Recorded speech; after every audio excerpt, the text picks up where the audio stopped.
मर रासायनिक क्रियाएं जो हो रही हैं, जुड़ना टूटना, ये दोनों जगह है। जीवित प्राणियों के अंदर वस्तु जो बन रही है वहां पर भी, बाहर भी। पर इसमें क्या विशेष ऐसे आत्मा के कारण से है कि जो यहाँ विशेष क्रिया हो रही है और बाकी जहाँ क्रिया हो रही है विशेष नहीं हो रही है। जी देखिए, पांचों तत्वों में भी क्रियाएं हो ही रही हैं, लेकिन वो क्रियाएं दूसरे किस्म की हैं। जैसे हवा, पानी, अग्नि, मिट्टी आदि का मिलना, फिर बिछड़ जाना। हवा चल रही है, उसके साथ अग्नि भी की उष्णता भी जा रही है, उसके साथ जल के सूक्ष्म कण भी जा रहे हैं, फिर कहीं जाके टकरा के वहाँ स्थिर हो जा रहे हैं। फूल है, उसकी गंध को वायु उड़ाए चली जा रही है, वही गंध कहीं न कहीं फिर उन्हीं कणों में मिल जाती है। ये क्रियाएं जो है ये प्रकृति की है, प्रकृति में हो रही है। कुछ अन्न वनस्पति आदि के लिए हो रही है, लेकिन आपका तात्पर्य है कि मनुष्य शरीर के अंदर जो क्रियाएं हो रही हैं ये विशेष हैं। जैसे प्रोटीन का बनना, हीमोग्लोबिन का बनना, अंदर से शुगर का निर्माण, बहुत से असंख्य प्रकार की क्रियाएं अंदर हो रही हैं। इसका कारण यह है कि मनुष्य शरीर जो है या कोई भी शरीर है, उसमें एक चेतन देव विराजमान हो रहा है, लेकिन ये जो क्रियाएं हैं ये इस चेतन देव की नहीं है, वो ईश्वरीकृत क्रियाएं हो रही है। अब विचारणीय है कि वो किसके लिए हो रही है। परमात्मा ने जो शरीर बनाया हुआ ना, जो देह दिया हुआ है ना, उस देह को जीवित रखने के लिए और उस देह में असंख्य यंत्र लगे पड़े हैं। उन असंख्य यंत्रों के द्वारा असंख्य चीजों का निर्माण भी हो रहा है, कुछ समय तक स्थिर रहती हैं, फिर डिस्ट्रॉय हो जाती है। ये विशेष क्रिया इस देह के अंदर जो विशेष चेतन है, ये उसके लिए क्रियाएं हो रही हैं। जबकि संसार में भी जितनी क्रियाएं हो रही हैं, सूरज, चांद, वायु, पृथ्वी आदि जितनी भी चीजें हैं, ये भी सब इन्हीं चेतन देव के लिए ही है, उपस्थित हैं, क्योंकि उनके द्वारा हमें अन्न, फल, वनस्पति आदि सब चीजें मिलती हैं। अब विचार करो, बाहर से इस शरीर के पोषण के लिए,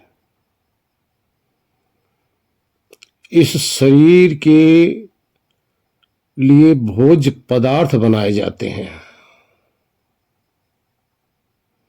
और किससे बनाए जाते हैं? उन्हीं पांचों तत्व से। पांचों तत्व से क्या बना? इस देह के उपयोग के लिए इस देह में वो जाएंगी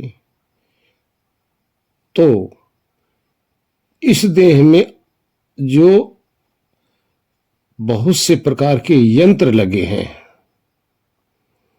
तो इस शरीर को चलाने के लिए क्या क्या चीजें चाहिए, ये क्रिया, ये रचना और ये व्यवस्था को पूर्ण रूप से समझ पाना वैसे इंसान के बस की बात नहीं है। लेकिन फिर भी काफी हद तक हम समझ चुके हैं। हमारे डॉक्टरों ने, वैज्ञानिकों ने कितनी प्रकार की दवाइयां बना दी हैं। किसी के अंदर विटामिन सी की कमी है तो उसके लिए भी दवाइयां बना दी, किसी के अंदर डी की कमी है तो उसके लिए भी दवाइयां बना दी, किसी के अंदर विटामिन ई की कमी है तो उसके लिए दवाइयां बना दिए, किसी के अंदर विटामिन बी12 की कमी है, बी6 की कमी है तो उसके लिए भी दवाइयां बना दी है। ध्यान रखना, ये हमारे वैज्ञानिकों ने बनाया है। लेकिन वो जो सृष्टि का वैज्ञानिक है, ये सारी दवाइयां अलग से लेनी पड़ती हैं। लेकिन हमारी जो सृष्टि का जो वैज्ञानिक है, इंजीनियर है, जो कुछ भी हम इस शरीर में डालते हैं उसी में से असंख्य चीजें निर्मित कर देता है। उसी में से जो भोज्य पदार्थ बनाया है उसी में से शरीर के लिए कितनी क्या क्या चीजें चाहिए, कैल्शियम, विटामिन, बहुत सी चीजें हैं जिसका एक आदमी सारी चीजों का वर्णन ही नहीं कर सकता। लेकिन परमात्मा ने ऐसा किया हुआ है। ऐसा क्यों किया हुआ, विचार करो। इसलिए किया हुआ है कि ये शरीर की जितनी भी आवश्यकताएं हैं, शरीर में किसी चीज की एक अगर कमी आने लग जाए तो ये जो देह है ना, कार्य करने में अक्षम हो जाएगा। इसलिए परमात्मा ने इस देह की रचना के लिए ये असंख्य प्रकार के पदार्थ बनाए हैं, जिसके द्वारा, जिसको हम खा पी के इस शरीर में डाल देते हैं और बाकी सारी क्रियाएं परमात्मा के द्वारा होती रहती है। और परमात्मा ने जो यंत्र लगाए हैं, ध्यान रखो, परमात्मा डायरेक्ट कुछ नहीं करते। डायरेक्ट ये जितने भी ऑर्गन्स लगे हैं ये सब करते हैं, इनके द्वारा सब हो रहा है। लेकिन ये ऑर्गन्स, जितने भी इंस्ट्रूमेंट है, जितने भी मशीनें हैं, इसके विषय में पहले ईश्वर को ज्ञान होता है, पहले ही समझ होती है। बिना समझ के कोई भी चीज कभी कोई निर्मित करता ही नहीं। कोई वस्तु, कोई पदार्थ, कोई चीज बनानी होती है तो पहले ही उसका किस उपयोग में आएगा, कैसे कैसे बनेगा, ये पूरी समझ होनी चाहिए। तो ये पूरी समझ, पूरी जानकारी उन्हीं ईश्वर को है, उन्हीं परमात्मा को है। उसी हिसाब से पूरे विश्व की रचना हुई है और उसी रचना के द्वारा हमारी शरीर के जितने भी चीजें चाहिए अब आप देखो, एक किडनी के ही ले लीजिए। अब कितनी बारीक रक्त को भी छान रही है, जल को भी छान रही है, इसके अंदर से शुगर को भी बाहर निकाल रही है यूरिन के द्वारा, इसमें से नमक को भी निकाल रही है, बैक्टीरिया वगैरह जो है उन सबको निकाल रही है। क्या नहीं हो रहा है। लेकिन यदि आप किडनी को देख लो ना तो ऐसा लगता है तो कुछ है ही नहीं, छोटा सा। उसके अंदर ऐसी ऐसी छलनी लगी हुई है। आपने नाम सुना होगा नीर क्षीर विवेकी, जिसको हंस कहा जाता है। आपकी ये किडनी हंस से भी अधिक कार्य करती है। आपका लीवर जितना कार्य करता है 500 से अधिक कार्य करता है। लेकिन उसको आप देख लो तो ऐसा लगेगा मांस का लोथड़ा ही तो है, किसी काम का नहीं, व्यर्थ जैसे नजर आएगा। लेकिन अचंभे की बात है, जब आप उसको देखोगे ना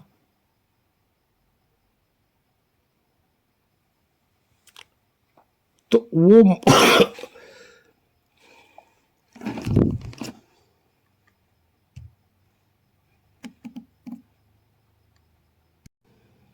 मांस रक्त रंजिश जल से भीगा हुआ ऐसा पिलपिला लोथड़ा सा लगेगा, और ऐसा लगेगा कि ये चीज कितने सालों से कार्य कर रही है, एक क्षण रुकती भी नहीं। जन्म से लेकर मृत्यु तक सब कार्य कर रहा है। इधर हार्ट पे आप देखिए, हार्ट को ऐसी ऐसी इसकी बनावट है, नीला भी रक्त, लाल भी रक्त, कैसे पूरी बॉडी से वापस लेती है और कैसी फिल्टर करती है शुद्ध करके, ऑक्सीजन मिलाकर पूरी शरीर के अंदर कैसे फेंकती है। और एक क्षण के लिए रुक जाए फिर क्या होगा। अपने ब्रेन को देखिए, क्या क्या नहीं बनाया है, कैसे कैसे बना हुआ है। तो ये सारी जो चीजें हैं मानव के बुद्धि से बहुत परे की चीज है। तो ये सब कुछ इस चेतन के लिए बनाया गया, ध्यान रखना। एक होता है कैसे और फिर होता क्यों। विज्ञान क्या करता है, ये सब कैसे कैसे बना है, बस विज्ञान की पहुंच यहां है। कैसे कैसे बना है आज तक पूरी जानकारी नहीं हो पाई है। लेकिन क्यों बना है, अगर इसमें चेतना नहीं है तो क्यों बने। जब चेतन इसमें से निकल जाता है फिर सब काम करना बंद। तो इससे सिद्ध होता है कि हम सभी चेतन के लिए ये जो देह बनाकर इसके अंदर असंख्य असंख्य, ध्यान रखना, क्रियाएं हो रही हैं। और ये क्रिया ईश्वर के द्वारा हो रही है। ईश्वर इसमें इनडायरेक्ट इस व्यवस्था को देख रहा है, और डायरेक्ट आपके जितने भी पार्ट्स हैं, जितने भी मशीनें हैं, डायरेक्ट वो कार्य कर रही हैं। अगर मशीनें ही डायरेक्ट कार्य कर रही हों और इनडायरेक्ट भी यही काम कर रही हों तो हमारे आपके जीवन का, अर्थात हम कहते हैं कि कर्म के अनुसार जीवन मिला है, तो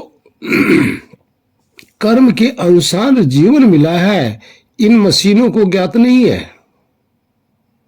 इन मशीनों का काम धड़कना है, कब तक धड़कना है इनको नहीं पता, और कब तक हमें इसमें रहना है हमें नहीं पता। कौन से कर्मों के फल के कारण से ये मिला है हमें नहीं पता। उन पांचों तत्व से ये कैसे बनाया गया है इनको नहीं पता। आपके शरीर के अंदर किसी अंग को कुछ नहीं पता कि कैसे कैसे हम बने हैं, और आपको भी नहीं पता। और आपको भी ये नहीं पता कि इस देह में हम कितने समय तक अभी रहना है। लेकिन ध्यान रहे, ये निर्धारित है, ये पूर्व निर्धारित हो चुका है कितने काल तक आपको रहना है इसमें। ये सारी व्यवस्था परमात्मा की है और वो हम सब के लिए कर रहे हैं। और जैसे ही हम इसमें से निकलते हैं, ये जो सारा कार्य हो रहा है तुरंत ठप हो जाता है। सारी मशीनें अपना अपना कार्य करना बंद कर देती। भले ही सारी मशीनें दुरुस्त हैं, ध्यान रखना, भले ही सारे ठीक हों, किसी के अंदर कोई मशीनों में त्रुटि ना आई हो, लेकिन फिर भी कार्य करना बंद कर देती है। और किसके द्वारा कार्य करती है, किसके द्वारा बंद करती है? हमारे होने से हमारे लिए कार्य हो रहा है, परमात्मा के लिए नहीं हो रहा है। और जितने भी मशीनें अंदर लगी हैं, मशीनों के लिए कार्य नहीं हो रहा है, हमारे लिए हो रहा है। इसलिए ये सिद्ध हो जाता है कि ये कार्य परमात्मा का है और हमारे लिए कर रहे हैं। इसीलिए परमात्मा परोपकारी हैं, दूसरे के उपकार के लिए उद्यत रहते हैं। हरि ओम। ओम शांति शांति।